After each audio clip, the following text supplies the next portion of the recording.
চে গুয়েভারা ছিলেন একজন আর্জেন্টিনীয় বিপ্লবী, চিকিৎসক, লেখক এবং কিউবার বিপ্লবের অন্যতম প্রধান নেতা। তার পুরো নাম ছিল এর্নেস্তো গেভারা দে লা সার্না।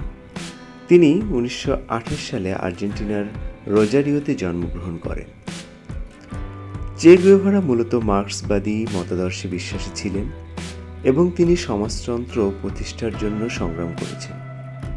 কিউবার বিপ্লবে তার অবদান উল্লেখযোগ্য, যেখানে তিনি ফিদেল কাস্ট্রোর সহযোগী হিসেবে কাজ করেছেন। চে শুধু কিউবাতেই নয়, আফ্রিকা ও ল্যাটিন আমেরিকার বিভিন্ন দেশে বিপ্লবী আন্দোলন গড়ে তুলতে কাজ করেছেন। চে গুয়েভারার ছবি এবং আদর্শ আজও বিপ্লবী ও সামাজিক ন্যায় বিচার প্রতিষ্ঠায় লড়াই করা ব্যক্তিদের কাছে একটি আইকনিক চিত্র হিসেবে বিদ্যমান। তরুণদের আইকন বিপ্লবী এই নেতা 1967 সালে বলিভিয়াতে নিহত হন।